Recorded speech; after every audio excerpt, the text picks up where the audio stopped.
ایک عورت کا شوہر روزانہ کسی نہ کسی مہمان کو گھر لے کے آ جاتا، بیوی کو کہتا اس کے لیے کھانا تیار کرو۔ شوہر کے روز کی اس معمول سے تنگ آ کر یہ عورت شکایت لے کر میرے اور آپ کے کریم نبی جناب حضرت محمد مصطفیٰ صلی اللہ علیہ وسلم کی بارگاہ میں حاضر ہوئی، رو کر شکایت کرنے لگی، یا رسول اللہ، میرے شوہر نے معمول بنایا ہوا ہے، روزانہ کسی نہ کسی مہمان کو گھر لے کے آ جاتا ہے اور کہتا ہے اس کے لیے کھانا تیار کرو۔ کڑکتی دھوپ میں مجھے آگ جلانی پڑ جاتی ہے، کھانا تیار کرنا پڑتا ہے، چلو ایک دن کے لیے تو مہمان آ جائے، اس کی خدمت کی جائے، لیکن اس نے معمول بنایا ہوا ہے، روزانہ کسی نہ کسی مہمان کو لے کر آ جاتا ہے اور کہتا ہے اس کے لیے کھانا تیار کرو۔ میں تو آگ جلا جلا کے خود جل گئی، آقا میں یہ تکلیف برداشت نہیں کر سکتی، میں یہ دکھ برداشت نہیں کر سکتی، یا رسول اللہ آپ کے دروازے پر آئی ہوں، آپ مجھے کوئی ایسا طریقہ بتائیں جس کو اپناتے ہوئے میں آپ کے فرمان پر عمل کروں، آپ کے طریقے پر عمل کروں، میرے شوہر کے اندر جو یہ عادت ہے روزانہ کسی نہ کسی مہمان کو لے کر آ جاتا ہے، یہ عادت ختم ہو جائے۔ میرے کریم نبی خاموش ہو کے اس عورت کی بات سنتے رہے، میرے نبی نے کوئی جواب نہ دیا، عورت کہتی رہی، سناتی رہی، میرے نبی خاموش رہے، میرے نبی نے کچھ بھی نہیں کہا۔ کریم نبی کے لبوں پر خاموشی دیکھ کر یہ عورت خود خاموش ہو کے واپسی چلی گئی۔ جب گھر میں گئی دوسرے دن میرے کریم نبی نے اس عورت کے شوہر کو بلایا، کہا کہ کل میں آپ کے گھر کا مہمان بننے والا ہوں۔ وہ تو خوش ہو گیا، دوڑ کر گیا، اپنی بیوی کو کہا کل اللہ کے نبی ہمارے گھر کے مہمان بننے والے ہیں، کل آپ نے کھانا تیار کرنا ہے۔ وہ عورت بھی سن کر بڑی خوش ہوئی، صبح اٹھتے ہی اس نے تیاریاں شروع کر دی، کھانے بنانے شروع کر دی۔ میرے کریم نبی نے وہاں کیا کھانا تھا، میرے نبی تو وہاں ان کو سبق دینے جا رہے تھے، ان کی آنکھوں سے ان کو کچھ دکھلانے جا رہے تھے۔ خیر دوسرے دن میرے کریم نبی ان کے گھر پہنچے، دسترخوان لگ گیا، کھانے لگ گئے۔ کھانا کھانے سے پہلے میرے نبی نے اس کے شوہر کو کہا کہ جب میں واپسی پر جانے لگوں اپنی بیوی کو کہنا دروازے تک میرے پیچھے پیچھے دیکھتی رہے گی، جب تک میں دروازے سے باہر نہ نکلوں، حویلی کے چار دیواری کے دروازے سے گیٹ سے باہر نہ نکلوں، بیوی کو کہنا کہ میرے پیچھے پیچھے دیکھتی رہے گی۔ اس نے ایسا ہی کیا۔ خیر میرے کریم نبی نے کچھ کھانا تناول فرمایا، کھانا کھانے کے بعد میرے کریم نبی دعا کرتے ہوئے اٹھے۔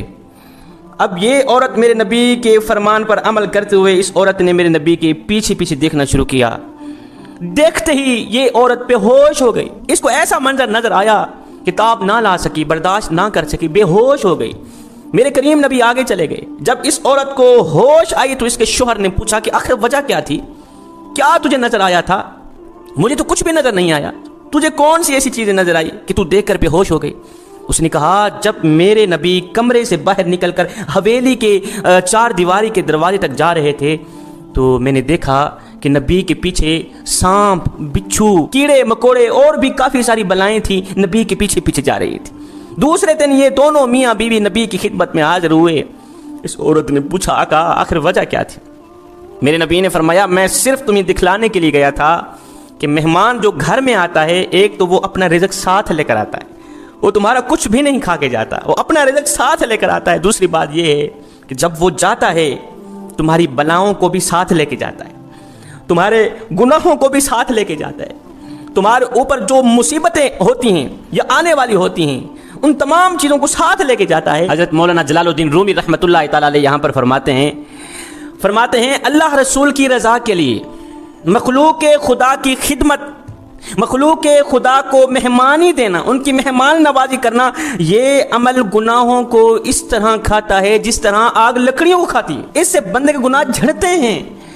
اگر تم چاہتے ہو کہ تمہارے گناہ جھڑ جائیں، ایک گناہ بھی باقی نہ رہے، تو مہمانوں کی خدمت کیا کرو، مہمانوں کی مہمان نوازی کیا کرو، کترایا نہ کرو، اللہ رسول کی رضا کے لیے مخلوق خدا کو مہمانی دیا کرو۔ حضرت سیدنا ابراہیم علیہ السلام جد الانبیاء تھے، آپ کی یہ عادت کریمانہ تھی، اس وقت تک آپ کھانا نہیں کھاتے تھے جب تک کوئی گھر میں مہمان نہیں آتا تھا، جب تک مہمان کو کھانا نہیں کھلاتے خود نہیں کھاتے تھے۔ ایک دن گزرا مہمان نہ آیا، دوسرا دن گزرا مہمان نہ آیا، آپ نے کچھ بھی نہیں کھایا، اس لیے کہ آپ کی عادت تھی جب تک مہمان نہ آتا، مہمان ساتھ میں دسترخوان پہ بیٹھ کے نہ کھاتا، آپ خود نہیں کھایا کرتے تھے۔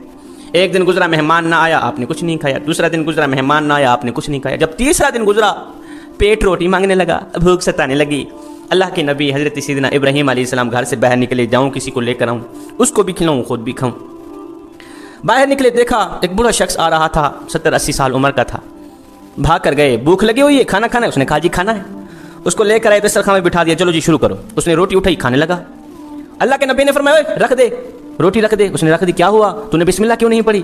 اس نے کہا جی میں تو اللہ کو مانتا ہی نہیں، میں تو کافر ہوں، میں تو مسلمان ہوں بھی نہیں، مجھے تو پتہ ہی نہیں بسم اللہ ہوتی کیا ہے، مجھے تو پتہ نہیں اللہ ہے کیا، اللہ کون ہے۔ حضرت سیدنا ابراہیم علیہ السلام کو جلال آ گیا۔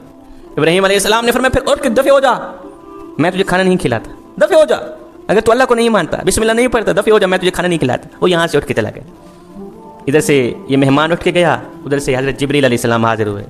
خلیل اللہ فرما رہا ہے تو نے ایک ٹائم کا کھانا میرے بندے کو دینا گوارا نہیں کیا، اس کا قصور یہ تھا کہ وہ مجھے مانتا نہیں تھا۔ ہائے ہائے ہائے، تو نے ایک ٹائم کا کھانا میرے بندے کو کھلانا گوارا نہیں کیا، اس کا قصور یہ تھا کہ وہ مجھے مانتا نہیں تھا۔ ابراہیم دیکھ تو صحیح، 70 سال سے میں اسے کھلا بھی رہا ہوں، میں اسے پلا بھی رہا ہوں، میں نے تو کبھی نہیں پوچھا کہ تو مجھے کیوں نہیں مانتا، تو مجھے مانے گا تب میں تجھے کھلاؤں گا، تو مجھے مانے گا تب میں تجھے پلاؤں گا، میں نے تو کبھی نہیں کہا۔ صاحب آپ کے محلے میں اگر کوئی شیعہ رہتا ہے، وہابی رہتا ہے، دیوبندی رہتا ہے، یا کوئی غیر مسلم رہتا ہے، اس کا حساب وہ خود دے گا، لیکن سنو اگر روٹی نہ ملنے کی وجہ سے رات کو بھوکا سو گیا تو اے بندے اس کا حساب تجھے دینا پڑے۔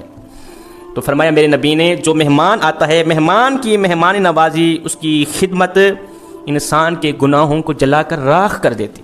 اگر تم چاہتے ہو کہ آنے والی بلائیں جل کر راکھ ہو جائیں، آنے والی آفات و بلیات سے تم محفوظ رہو، تو مہمانوں کی مہمان نوازی اللہ رسول کی رضا کے لیے کھلے دل سے کیا کرو۔